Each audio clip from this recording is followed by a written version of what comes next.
Good morning and welcome to our Labor and Employment webinar where we plan to discuss the COVID-19 vaccine and emerging legal issues that employers are going to be faced with once we have an approved vaccine. My name is Becky Baker and I'm a partner here in the Houston office of Bracewell's Labor and Employment team. And I'm going to turn it over to Bob Nichols, who is also a partner here in the Houston office, and he's going to get us started regarding where we currently stand with respect to the COVID-19 vaccine. Bob? Thank you very much, Becky. By the way, a couple quick housekeeping matters. Number one, if you want to ask any questions, you'll see a space in the upper right-hand corner of your screen where you can ask those questions. I think Becky and I agree, given the detail involved, we will almost certainly have to respond to you after the webinar, but we will respond either by email or phone call, so don't hesitate to pose questions even if we don't get to them within our 60 minutes today. Also, for those of you who are attorneys in New York or Texas, you'll receive CLE credit. For those of you who have other accrediting organizations, we can give you a certificate of completion, and our experience has been that many HR, accounting, and other accrediting organizations will give you credit for this type of presentation, and we're glad to give you an appropriate certificate. With that said, let me turn to the topic of the day. The question of the COVID vaccine and how it impacts employers and organizations generally is a fascinating and incredibly consequential topic, both from an organizational business perspective and also, most importantly, from a human perspective. Since February 6th, when it's believed that the first deaths occurred from COVID in the United States, more than 220,000 of our fellow Americans have died from COVID. The leading model brought to us by the University of Washington projects 394,693 deaths by February 1. So that is approximately 400,000 deaths in less than a year. Some individuals have compared this concern to flu and have suggested this is comparable to the annual flu in severity. In 2018-19 flu season, during that year, 34,200 Americans died of the flu. So the mortality level for COVID, and at least in the first year of COVID, we should expect is going to be something in excess of 10 times the flu. But death while our primary concern is not the only health concern consequence associated with COVID. The Mayo Clinic cautions us that COVID sometimes can damage, quote, the lungs, the heart, and the brain, potentially leading to long-term healthcare problems for survivors of the illness. We don't have time today, but there's obviously other long-term consequences that have been identified. For some people, purportedly months of lethargy and other medical difficulties. COVID is a matter of great, again, both organizational and human consequence.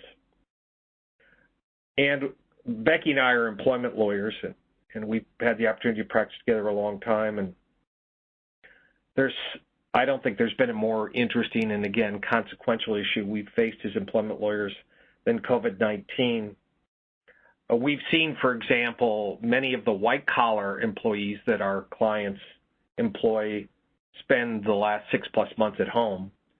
And frankly, given the facts involved, the prospect is many of those people who've been home during that period will remain at home for months longer, perhaps well into 2021. Also, workers who've had to report to work have been substantially impacted in a wide variety of ways. In the long term, by the way, with white-collar workers, I would note that Becky and I have talked about how many of those workers will actually return. We suspect that some of those white-collar workers will want to and will be permitted to remain working at home in the long term. Most industries requiring in-person contact have been devastated by the pandemic, financially, operationally, et cetera. the hospitality industry, the in-person dining industry, airlines, and strangely enough, healthcare providers. In the first month of the pandemic, visits to ambulatory healthcare providers dropped 60%. Hospitals have been losing $20 billion a year and have had massive layoffs in many instances, and some even face bankruptcy as a prospect for the future. So given these really terrible consequences of COVID-19, we ask ourselves, how do we return to normal? How do we go back to work and live a life that we lived previously? Dr. Fauci, the director of the National Institute of Allergy and Infectious Diseases, when asked this question, has explained that with a combination of a good vaccine together with good public health measures, we may be able to put this coronavirus outbreak behind us, quote unquote. What Dr. Fauci is referring to by good public health measures means masks, social distancing, hand washing. So you should expect, even when we have a vaccine, responsible employers will continue to require those protective measures for an extended period of time, probably well into or perhaps past 2021. So where do we stand in the development of vaccine? Scientists are working at an unbelievable pace in comparison to normal vaccine development. Not uncommonly, phase 1 and phase 2 trials for a potential new vaccine take years. With what's the U.S. effort, which has been termed Operation Warp Speed, those trials have been completed by at least 4 major pharmaceutical organizations in a matter of only a few months. And in fact, AstraZeneca, Johnson & Johnson, Pfizer, and Moderna have begun phase 3 human trials, as many of you know. And they hope to complete those trials perhaps before the end of this year. Novavax and Sanofi have both put themselves in a position to start phase 3 trials on their proposed vaccines shortly. There are 170 different teams around the world working on different vaccines, and many of them may be important, if not as first-generation vaccines, but perhaps as second-generation vaccines, as we'll discuss. So turning to the next slide, what is a first-generation vaccine? Well, the vaccines we talked about being phase 3 trials are going to be first-generation vaccines. They will be approved if they are approved on an emergency basis. They will probably be less effective than secondary and later vaccine versions that are developed in the years to come. The FDA has established an efficacy target, in other words, an effectiveness target of 50% for these first-generation vaccines. They want the vaccine to prevent infection in at least 50% of people who are vaccinated. That may not sound very high, but for example, with the flu vaccine, which has to be taken annually, there's an efficacy rate of only between 40 and 60%, varying from year to year. By the way, we don't know how long the effect of these vaccines will last. We don't know if these will end up being annual vaccines, or whether it will be something akin to the measles vaccine, which lasts virtually forever and has a 97% efficacy rate. We just don't know. Because the COVID vaccine, in particular the first-generation vaccines, may have limited efficacy, a high rate of vaccination among the population becomes critically important. You know, you could, epidemiologists do the math. If you have a lower efficacy rate, you have to have a higher level of Americans, for example, vaccinated to have a significant protective effect for society as a whole. And we're going to talk about that today because that's likely to create some controversy. By the way, with the first-generation vaccine, after it receives temporary approval, the FDA and the drug companies involved will continue to monitor its effectiveness as well as its safety. By the way, interestingly enough, some vaccines for some people may not prevent the illness altogether, but scientists tell us they have what's called a secondary endpoint, which is people who get the virus will have a less serious case. And the FDA has recognized that, again, as a secondary endpoint. The primary endpoint is to make people immune to the disease, but a secondary objective is for those who get it to hopefully have less severe infections. So practically speaking, what will a first-generation vaccine approval mean? The New York Times recently told us that, quote, the first vaccines may provide only moderate protection, low enough to make it prudent to keep wearing a mask. By next spring or summer, there may be several of these so-so vaccines without a clear sense of how to choose from among them, close quote.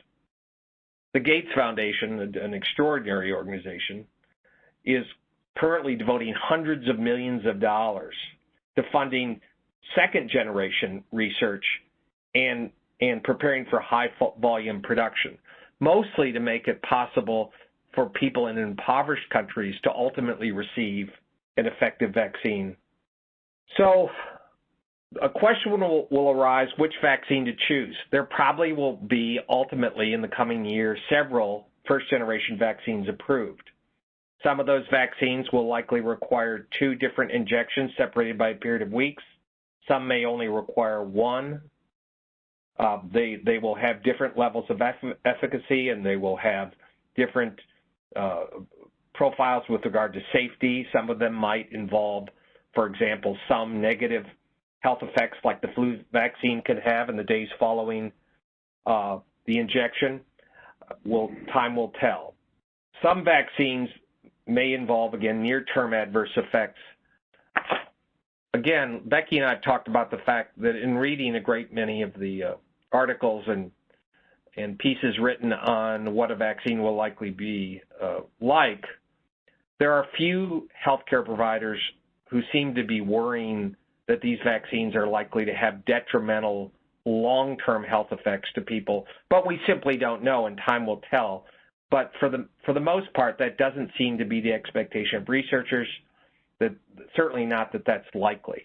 Nonetheless, if we go to the next slide, we've got a major problem in this country, which is vaccine skepticism.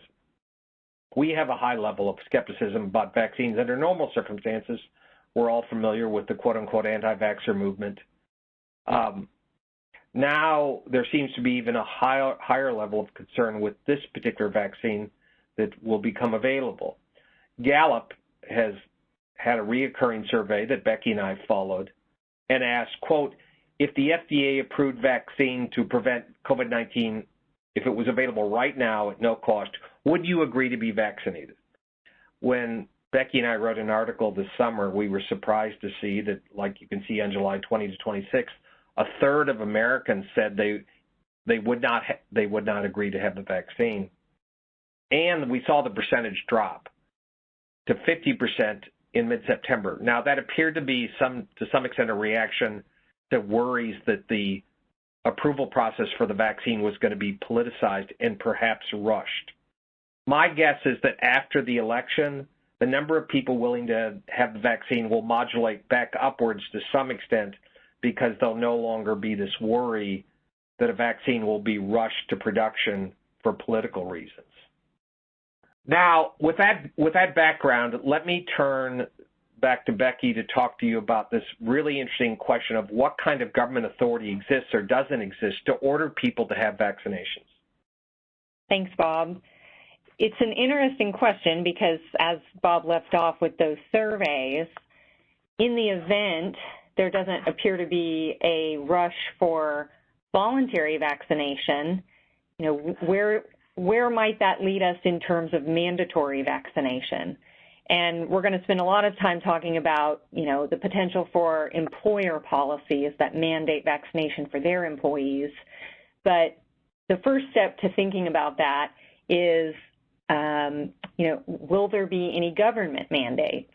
And is there even authority for such government mandates? And so the two primary areas to look at are states and federal authority for, you know, mandatory vaccines. And so if we look to state authority, you know, states have general police powers. Obviously, it's within constitutional limits, but it's a general authority to enact laws to provide for the public health, safety, and morals of the state's inhabitants. So when you think about where have we historically seen that, you know, it's schools, healthcare workers, and occasionally public emergencies. You know, most jurisdictions across the United States have requirements for school-age children that they have to be that they have to be vaccinated in order to attend school. And some of these state laws are really burdensome. In New York, for example, as of last summer, New York state law only allows for medical exemptions to school immunization requirements. So there's no recognition for, you know, religious exemptions or strongly held belief exemptions or things like that. So these laws have been used, you know, fairly strongly to require vaccines in certain circumstances, such as schools. Healthcare workers, it's incredibly common. A lot of states have laws that say if you are servicing patients or immunocompromised individuals, you know, you have to get XYZ vaccines, and there are, of course, medical exemptions, and in the context of healthcare workers, there are oftentimes religious exemptions as well. And then public emergencies. For example, Arizona has a statute that says specifically in a state of emergency in which there's an imminent threat of smallpox, plague, viral hemorrhagic fevers, or highly contagious and highly fatal disease with transmission characteristics similar to smallpox, the governor, in consultation with the director of the Department of Health Services, may issue orders that mandate vaccinations of persons. So those are the typical places that we see state government mandates. And there is clear authority for those mandates dating all the way back to 1905 is sort of the famous Supreme Court case that we turn to, Jacobson versus the Commonwealth of Massachusetts, and that was when there was a smallpox outbreak, and the state of Massachusetts had delegated to local authorities the power to go ahead and mandate smallpox vaccines. Cambridge passed an ordinance requiring that all people be mandated within a certain time or face a criminal fine, a hefty criminal fine of $5. But back in 1905, that was more significant. There was a minister who refused to vaccinate himself, and he didn't want to pay the fine, and he really was challenging it based on concerns about the vaccine's safety, not about any sort of religious exemption. But the Supreme Court upheld his conviction on the grounds that individual rights aren't absolute, and states can interfere with those rights when there's a need to protect public health as long as it is reasonable. And then there was a very similar case not too much later in 1922, this Zucht versus King case. This was a challenge to the mandatory vaccination for school-age children. And again, we had the Supreme Court say, you know, no, it's within the police power of a state to provide for compulsory vaccination. It doesn't mean that the ordinance had bestowed any arbitrary power, but broad discretion was required for the protection of public health. And that Supreme Court holding is often used. You know, courts have consistently rejected challenges, and they give deference to these two cases and the state's police power required for immunization. So if we turn away from the state's power, which is pretty clearly delineated, what about federal authority? You know, could we get a situation where the United States is requiring all of its citizens or all of its citizens who are of a certain age to be getting a COVID vaccine? The federal authority for mandatory vaccination ordinances is more limited than that of the states. It does exist, and it's generally rooted in the Commerce Clause, in which Congress has the power to regulate commerce with foreign nations and among several states. That empowers Congress to regulate channels of interstate commerce, roads and canals, persons or things in interstate commerce, and activities that substantially affect interstate commerce. And then there's also the spending clause. And so Congress may offer federal funds to non-federal entities, and they might put terms and conditions under which those federal funds are accepted. And so that's how it's typically used, is if you're going to accept federal funds, you have to institute XYZ policy, and XYZ policy may be mandatory vaccinations. An example of that is the bill that was introduced in Congress back in 2019, the Vaccinate All Children Act, which would have imposed a condition requiring a grant applicant to demonstrate that it required every student enrolled in the state's public elementary and secondary schools to have received the recommended vaccinations. Another example is the denial of entry of immigrants who have failed to present documentation of having received vaccination against vaccine-preventable diseases as well. So, you know, we do see federal authority attempting to mandate vaccines in some limited circumstances, but we certainly see it more frequently with states. Congress also has a broad, flexible power that is extended to federal health authorities to use their judgment in attempting to protect the public against spread of communicable diseases.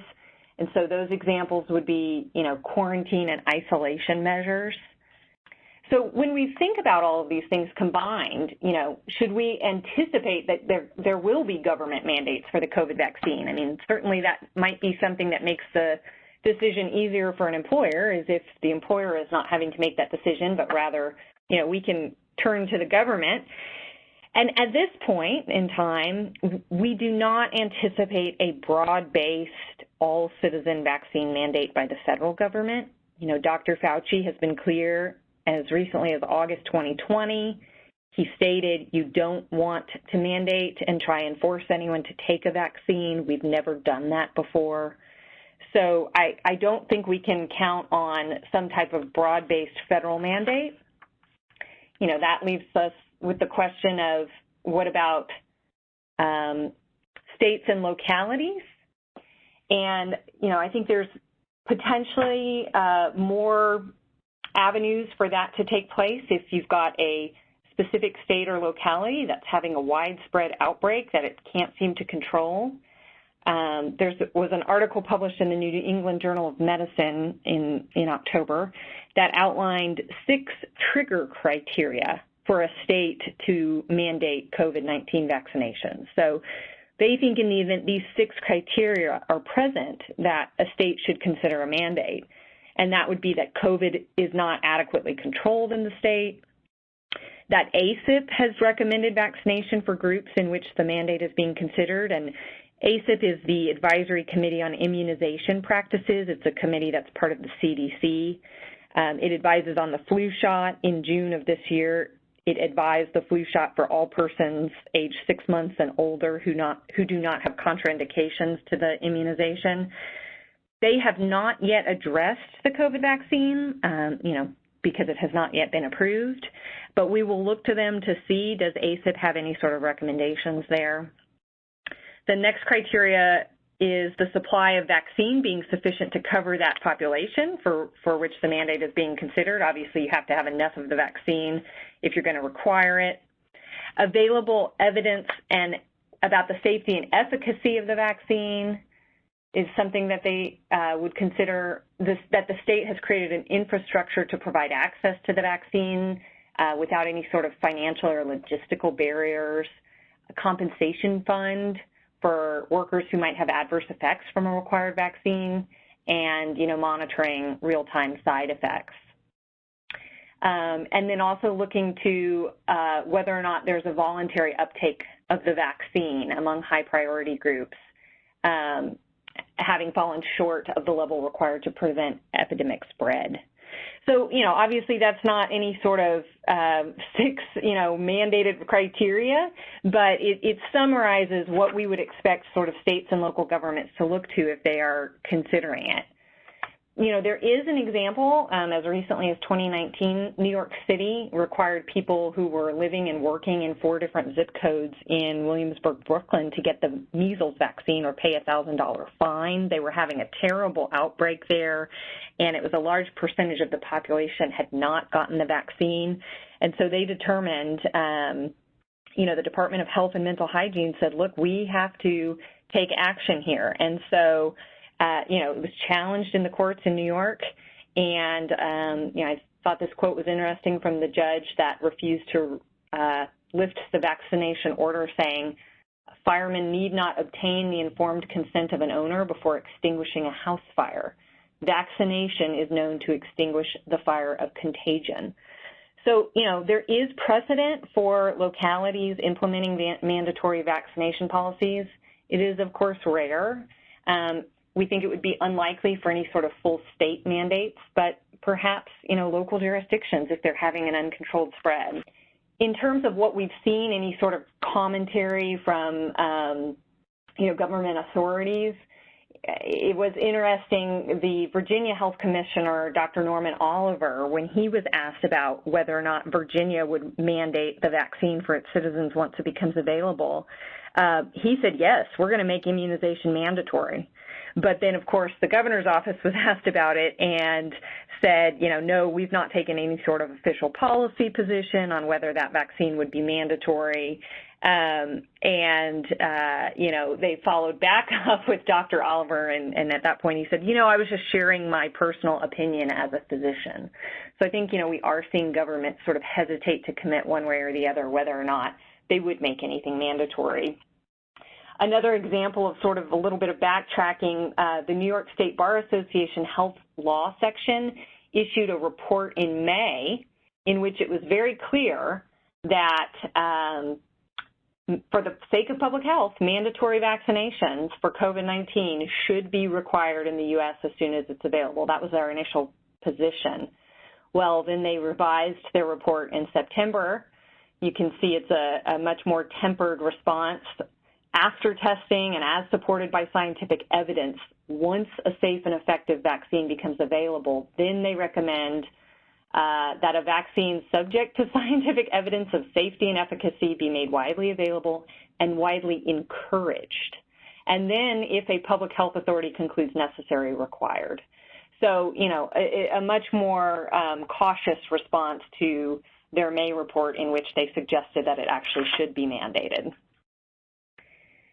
So I'm going to turn it back to Bob so he can talk about whether or not we might anticipate an OSHA mandate for the COVID vaccine. Thank you, Becky. I have done a lot of OSHA work for 30-plus years, and I'm very familiar with the agency.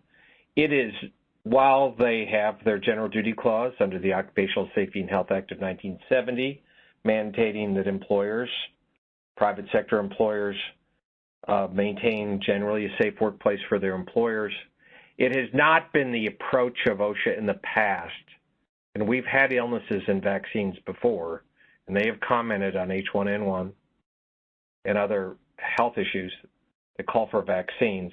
It has not been OSHA's practice to mandate from a regulatory perspective that employers impose a vaccine requirement on their employees, and I don't think Becky and I agree that is very unlikely here. OSHA will probably do like they've done in the past with regard to vaccines to prevent illnesses. They will probably encourage employers to encourage their employees to be vaccinated, but will not mandate vaccines. Again, that has not been their approach, though they haven't spoken definitively to the prospect of a COVID-19 vaccine as of yet. Something very interesting is that in 2009, OSHA issued an interpretation letter that said, quote, although OSHA does not specifically require employees to have the vaccines, the employer may do so. They were referring to the H1N1 crisis, the flu vaccine at that time. What's interesting about this is you sometimes will read employment lawyers or others say that the federal government has authorized employers to require vaccination. Becky and I agree, based upon the actual law, that's not the case. But the source for that, we believe, is generally this 2009 OSHA interpretation letter. And again, OSHA is not going to provide a carte blanche to employers to do whatever they want with regard to vaccinations. They might encourage them in a non-mandatory way. OSHA is not almost certainly going to take a position of in any way mandating vaccines or giving employers a carte blanche, regardless of other laws, to mandate a vaccine. That has not been their approach. Let's turn back to Becky to talk about some more issues concerning vaccine policies. Thanks, Bob. So if we're looking at what employer historically has had mandatory vaccine policies and how we might learn from that, again, healthcare employers. It's very common either for healthcare employers in states that have mandatory immunization and vaccination regulations, such as New York, which requires most of its healthcare employers to be vaccinated against the flu, or if not, you wear a mask. Similar in Rhode Island, California, Massachusetts. There are a variety of states that have these laws. But it's also interesting that there are states that don't have such laws, yet many healthcare employers in those states implement mandatory vaccination policies. And so we have a nice body of case law that could be useful for non-healthcare employers in determining, what are the four corners of implementing a mandatory vaccination policy. Of course, that raises the big question, can an employer who is not a healthcare employer implement a mandatory vaccine policy?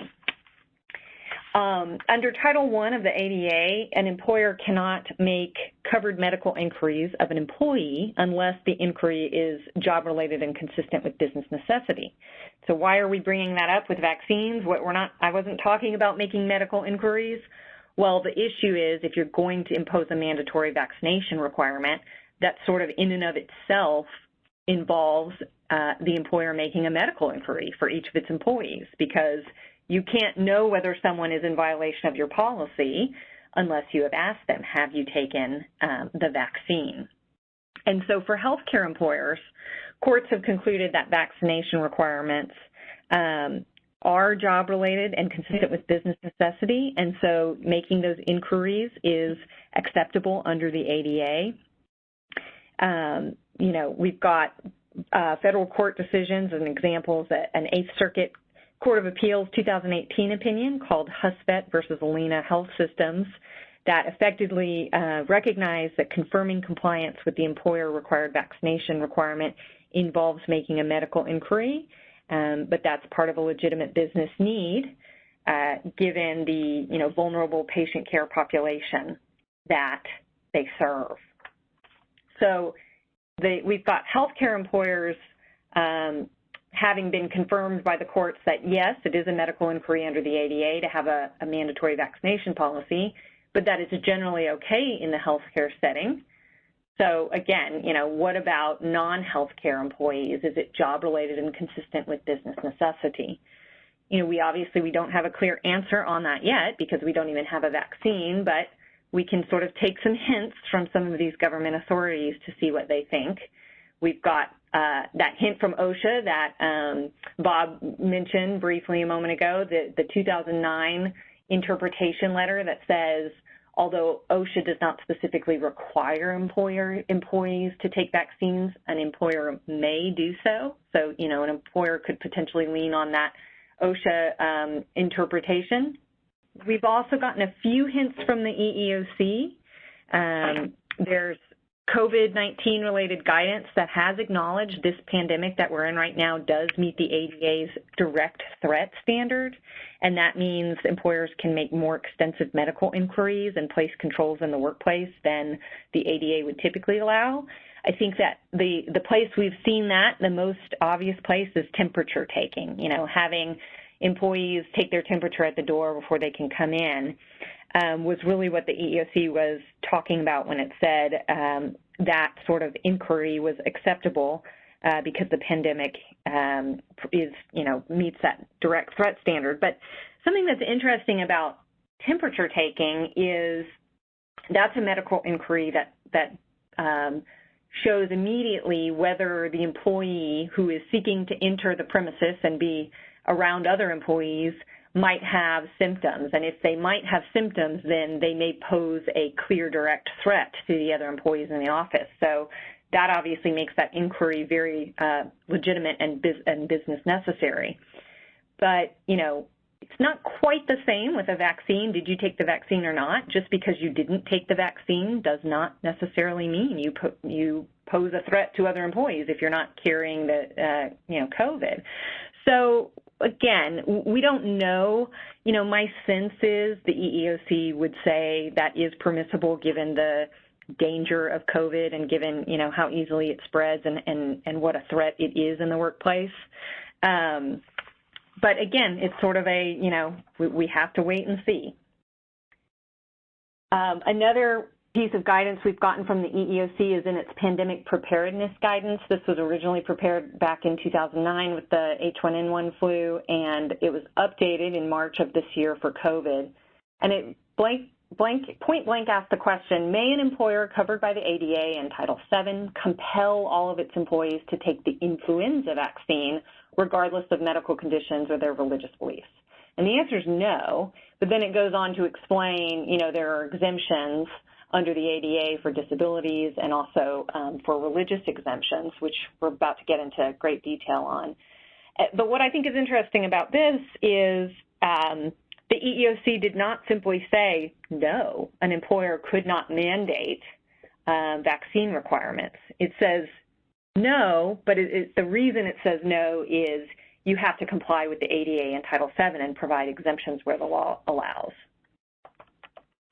So what are those health and religious exemptions? The Americans with Disabilities Act requires reasonable accommodation for an employee with a disability that prevents that employee from taking a vaccine. And then Title VII requires the same reasonable accommodations for an employee who sincerely held religious belief, practice, or observance prevents the employee from taking a vaccine. So what does that mean? If you did decide to implement a mandatory vaccine policy and you have someone that meets one of these standards, what's a reasonable accommodation? What might you do? You know, possible accommodations would be requiring that employee to wear a mask, shield, you know, safety gear. And that might be something all employees are doing anyway. So, you know, it may not be very burdensome at all. Modifying an employee's duties to remove at-risk activities. You know, if you could put them in a place where they don't have any direct contact with other employees or very few other employees or the public. Temporary or permanent transfers to other positions. Continued work from home. You know, maybe the rest of your office is back at work, but if they can't take the vaccine, they continue to work from home. And then really exploring whether or not there's an alternative vaccine that they can take, you know, not just ending the inquiry at, I can't take the vaccine. Well, why? Specifically why? You know, if it's a religious objection and it's the contents of the vaccine, there may be, you know, a way to work around that.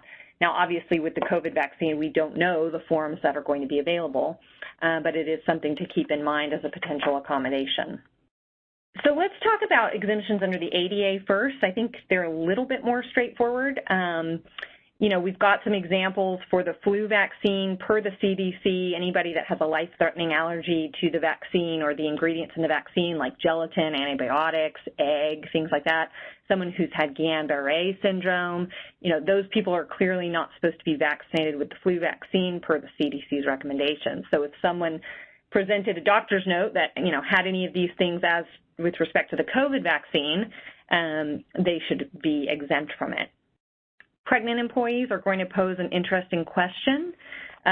You know, with respect to the flu vaccine, oftentimes it's just the live attenuated nasal spray that the pregnant employee can't get, but doctors say other types of vaccines are perfectly safe for pregnant employees. We really don't know with the COVID vaccine. Again, there may be a heightened sensitivity to safety because it's so new. And so, you know, if you do have a pregnant employee who seeks a medical exemption under the ADA, can't say for certain, but I would recommend, because that is a temporary condition, pregnancy is temporary, if at all possible to accommodate that request, I would. You know, technically speaking, under the ADA, you are only obligated to accommodate the employee if they have a disability under the ADA. And pregnancy alone is not typically a disability, but there are many, many circumstances in which it is. And it would be very easy for the employee to say, you know, their pregnancy caused a pregnancy-related disability, you know, hypertension, preeclampsia, gestational diabetes. There's a variety of things. So with pregnant employees, it would be very dangerous to wade into the waters of forcing a vaccine if their doctor is telling them not to. some interesting questions about, well, what does that mean to have an ADA disability that precludes you from getting the vaccine? Is it the disability itself has to mean you can't get the vaccine?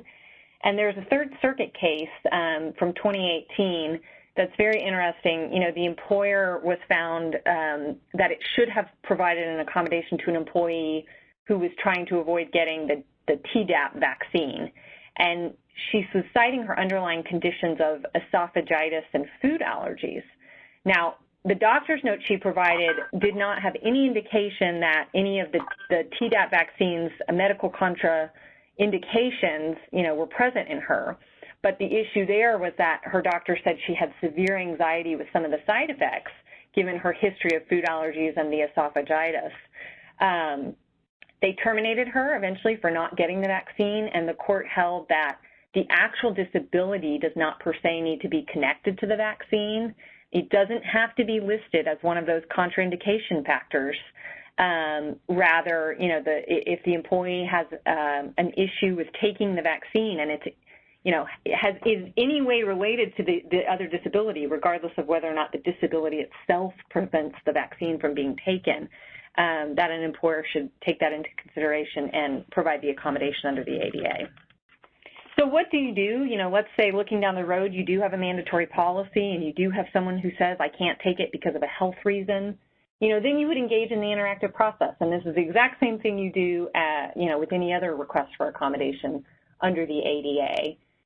In non-obvious situations, which I would think most of these vaccine rejection situations would be a non-obvious disability, the employer can ask the employee to provide reasonable documentation, and that documentation has to establish the person has a disability as defined under the ADA, and that disability necessitates a reasonable accommodation.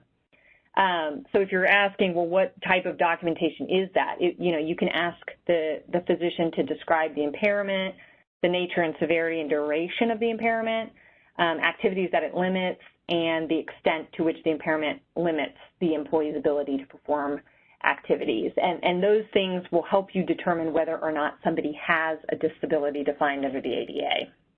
If you get information back that you feel is insufficient, a lot of times we get employers saying, can we send them to our doctor? And, the answer is yes, but you have to pay all of the costs associated with that. And before you take that step, you should go have a conversation with the employee, talking to them about why it's insufficient, maybe seeing if you can get additional information from their doctor. So moving on to Title VII and a religious exemption to a mandatory vaccine policy. Title VII requires an employer, once it's been put on notice that a religious accommodation is needed, to reasonably accommodate an employee whose sincerely held religious belief, practice, or observance conflicts with a work requirement, unless doing so would provide an undue hardship. So, that's inevitably going to bring us to the question of, well, what is religion? How does Title VII define religion? And it includes all aspects of religious observance and practice as well as belief. The EEOC is clear that it includes not only traditional organized religions such as Christianity, Judaism, Islam, Hinduism, Buddhism, but also religious beliefs that are new, uncommon, not part of a formal church or sect, and only subscribe to a small number of people, and even beliefs that seem illogical or unreasonable to others. An employee's, belief can be religious even if the employee is affiliated with a religious group that does not espouse or recognize that individual's belief or practice. The key that the EEOC looks to and that courts look to are the employee's motivation. Determining whether a practice is religious turns not on the nature of the activity, but on the employee's motivation. So it's going to be a situational case-by-case inquiry. One employee might observe certain dietary restrictions for religious reasons, while another employee might have the same dietary restrictions, but it's for secular reasons, health reasons or environmental reasons. So it's a very complex analysis, and the EEOC advises employers to ordinarily assume that an employee's request for religious accommodation is based on a sincerely held religious belief. So, the sort of standard line is assume that it is a religious belief, not a, sectarian belief. You can request additional supporting information if you have an objective basis for questioning the religious nature of the belief. So if you've got an employee who says, oh, I can't take the COVID vaccine due to my sincerely held religious beliefs, and you ask, well, what are those beliefs? And then it turns out they've been behaving, completely inconsistent with that alleged belief. For example, every year you offered the flu vaccine, they got the flu vaccine, and now suddenly their religion prevents them from getting the COVID vaccine. Or if it's a particularly desirable benefit that they're asking for, the timing of the request is somehow suspect, or if you just have otherwise reason to believe that the accommodation is not sought for religious reasons. But the EEOC cautions that, these factors are, dynamic, situational, case by case. So maybe your employee did receive the flu vaccine for the past 5 years, but maybe now their religious beliefs truly have changed and they won't take the vaccine for a religious reason. And just because they did it in the past doesn't mean that this year's statement is somehow untrue. So, again, just tread cautiously there and try to seek a little bit more information on the concerns. And where an employer does ask for that information, the employee has the obligation to provide it, but importantly, the information doesn't need to take any specific form. They can even write out their own explanation. They can provide materials, texts, and even if you need third-party verification, cases have been very clear that verification can't be required to come from a church official or a member. It could be, other people around the employee, connected to the employee, who know and are aware of that employee's religious practice or belief. So a couple of examples of cases that have addressed religious exemptions in the vaccination world. We've got one. Again, these are all going to come from healthcare institutions because those are the employers that have mandatory vaccine policies at the moment. But we've got, in 2017, the Third Circuit agreed with an employer that had fired an employee who justified the refusal to be vaccinated on an ethical rationale that the employer did not consider religious. So in that case, the employee was saying, I believe that an individual should not harm their own body, and that the flu vaccine may do more harm than good. And the court in that case held, that's not a religious view. That employee didn't address any sort of fundamental ultimate questions having to do with deep and imponderable matters. They didn't outline, a comprehensive belief system, and there was sort of no traditional religious aspect to it. So on the one hand, it's to me a little bit of a surprising outcome, because the EEOC, again, does say that employers should give such deference to sincerely held religious belief, but it also provides, support for an employer who says, no, this belief can't just be an ethical belief. It has to really be a religious belief. On the other hand, we've got a case from 2012 where an Ohio federal court reviewed whether or not devotion to veganism could be deemed religious. The employee was fired after she refused the flu vaccine because it would violate her vegan practice of refraining from all animal products and byproducts. And the employer responded, that's just a dietary preference or maybe even a philosophical notion, but it's not religious. The employee in that case did cite religious passages in her request. And so the court said, you know what, it's plausible that the employee could subscribe to veganism with a sincerity equating to that of traditional religious views. So once you get past the concept of, yes, this request is based on a sincerely held religious belief, what type of reasonable accommodation might you have to provide if someone says they can't take the flu vaccine? And we've got an interesting case really this year, a 2020 case from the Fifth Circuit in which a firefighter was seeking an exemption to the Tdap vaccine, and In response, the city said you can be reassigned to a different position, a position that has the same pay and benefits, but it doesn't require vaccination because it's not public-facing. You're not coming into contact with the public when doing this job. And the firefighter refused. He just thought, no, I should be able to wear a mask or do something in my actual position.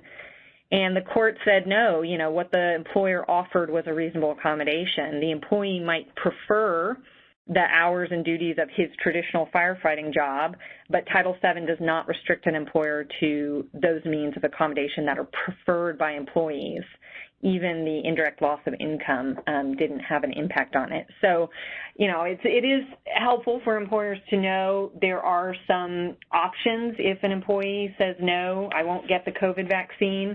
You know, it doesn't have to automatically result in the drastic move of termination or just letting them stay in their regular job without getting the vaccine and possibly endangering others. You know, you would consider things like a mask requirement, a work-from-home situation, or possibly transfer to another job where they wouldn't be, you know, exposing others if they are not vaccinated.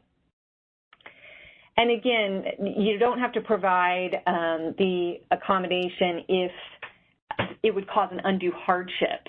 And so things that the EEOC has suggested an employer can consider when analyzing a religious accommodation is the assessment of public risk posed at a particular time, the availability of alternative means of infection control, and possibly the number of employees who request the accommodation. And that one's an interesting one that we're going to have to wait and see what happens. You know, again, we've got, Bob shared with us at the beginning, the importance of a large number of people taking the COVID vaccine in order for it to have efficacy. So if you've got a workforce where, you know, 50% of the employees are asking for accommodations, that in and of itself might contribute to an analysis of whether or not it would be an undue hardship to grant that accommodation. We also get a lot of questions about, well, what about other employees? You know, if it's causing other coworkers to, you know, carry a larger load, or, you know, if it's somehow threatening them. The courts have recognized that the risk of having an unvaccinated employee transmit the flu to vulnerable patient populations might be an undue hardship.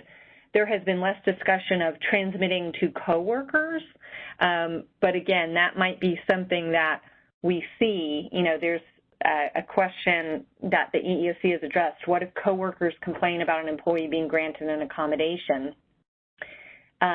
Although religious accommodations infringing on a coworker's ability to perform their duties or subject coworkers to a hostile work environment will generally constitute an undue hardship. Just an employee being disgruntled or sort of annoyed or frustrated, well, why did I have to take the vaccine and they did not? That's not undue hardship. It really has to rise to a level of sort of infringing on their rights or causing a disruption of work. So again, well, we might have to tackle that question of, well, if I got vaccinated and I want to be as safe as possible at work, why can this person next door to me not be vaccinated? And that's just something that we're going to have to, you know, see how things turn out. One thing I wanted to mention very briefly, if that anybody has a unionized workforce under the NLRA, a mandatory vaccination policy would be a mandatory subject of bargaining. So you don't just want to implement that policy, you definitely want to, you know, bargain with the union over that policy. You know, it's possible there's some case law that says, you know, the union may have waived its right to bargain over that type of policy, but that waiver has to be, you know, clear and unmistakable. So take caution if you have a unionized workforce. Also, another consideration is the creation of potential retaliation risks.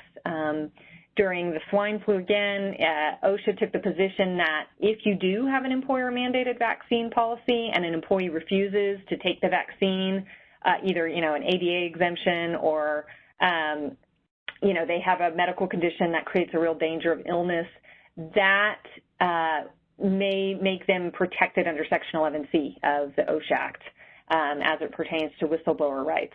Also, if you've got someone who makes an accommodation request under the ADA or Title VII, they then would become protected against retaliation for having, you know, exercised those rights as well. And now I'm going to turn it over to Bob to wrap us up, starting with what about someone who might get injured with the side effects of the COVID vaccine?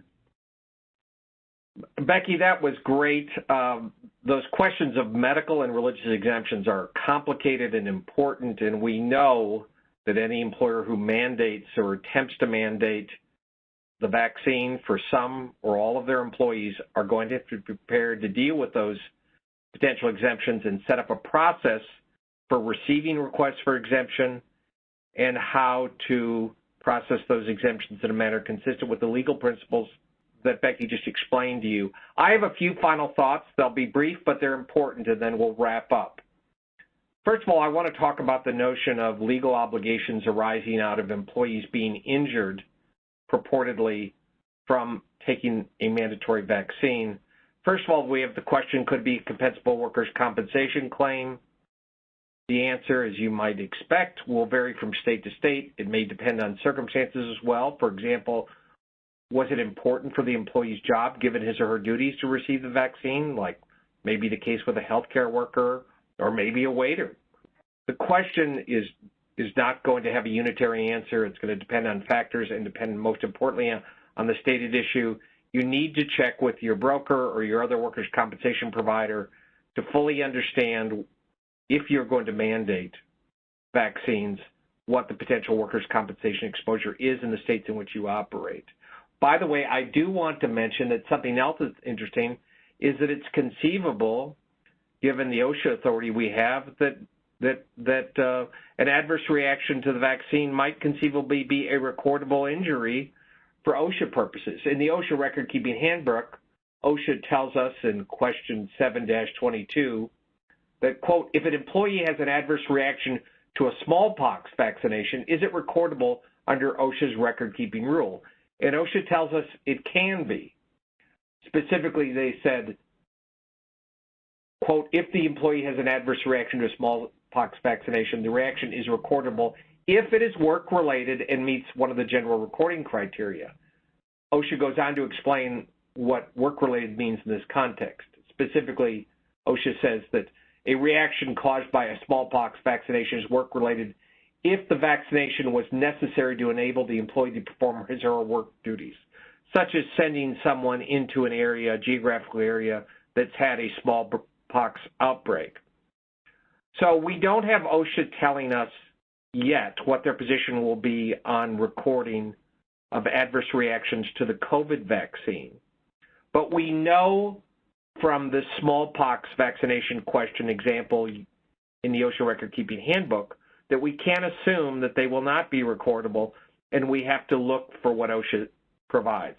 I'm confident that once the vaccine is approved and distributed, that OSHA will provide more guidance on their position on recordability.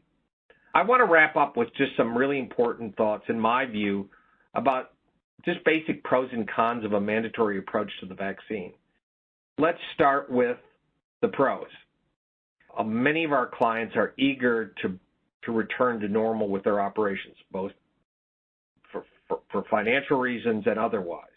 Obviously, the hope would be that a vaccine would allow employees to return to work from home and things would be more like normal. Another pro for the mandatory approach is to avoid potential conflict. I'm sure there will be instances once vaccinations occur where vaccinated employees are resentful and unhappy with coworkers, particularly if they work close together, who choose not to have the vaccine. You may ask why, Bob, they're vaccinated, what do they care? Well, again, the vaccination is likely to have a limited efficacy effect. So people who have vaccination won't be completely protected, and they'll be much safer if the people around them are also vaccinated.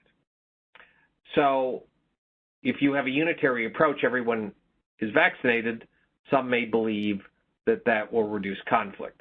Whether that's the case or not remains to be seen, but that for some people, that's a pro in favor of mandatory vaccination. Some in-person operations like restaurants might want to adopt a mandatory vaccination approach to reassure their customers.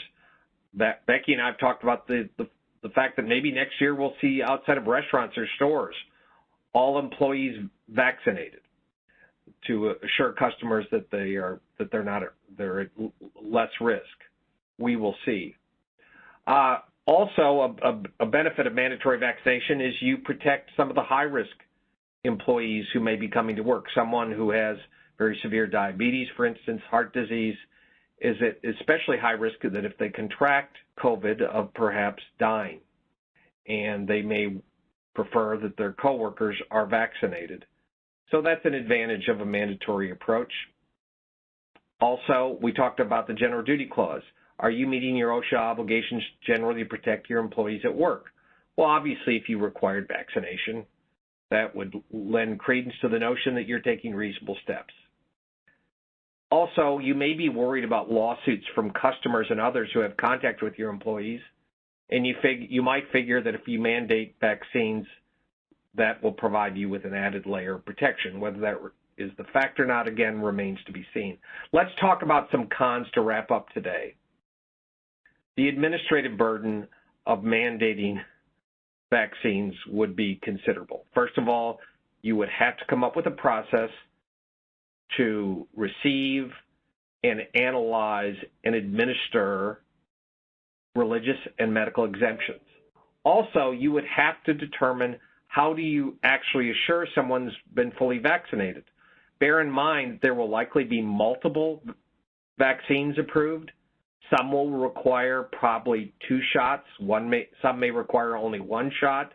Obviously, an employee who receives one that requires 2 shots must have the same shot twice and not different shots. So administering how that would all occur could be nightmarish. So another con for a mandatory approach, and I've heard about this from clients, is the potential for just extraordinary conflict. Many employers believe, and I think they're right, that they would receive very substantial pushback from a significant portion of their workforce who says, I'm not going to be vaccinated and you're not going to make me be vaccinated.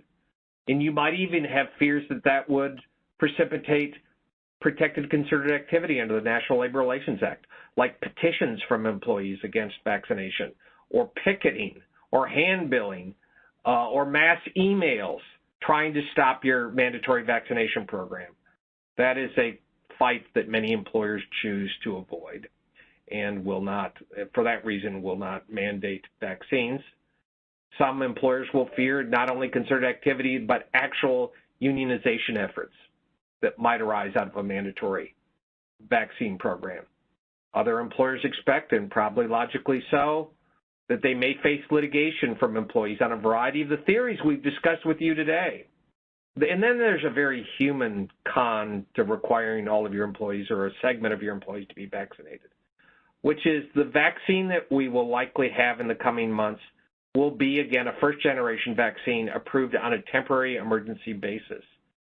And a variety of clients I've talked to are very fearful that they would mandate a vaccine and their employees might suffer adverse effects. Again, it may not be substantial long-term effects, but even in the short term, if employees are sick or ill for even a period of days as a result of the vaccine, that's a human burden that many companies and many governmental entities who employ people are simply not willing to take on. So I hope today's been valuable. This is an incredibly interesting and important topic, and it will continue to evolve in the weeks and months to come. I encourage you to follow it carefully, and we really appreciate you joining us today. Thank you.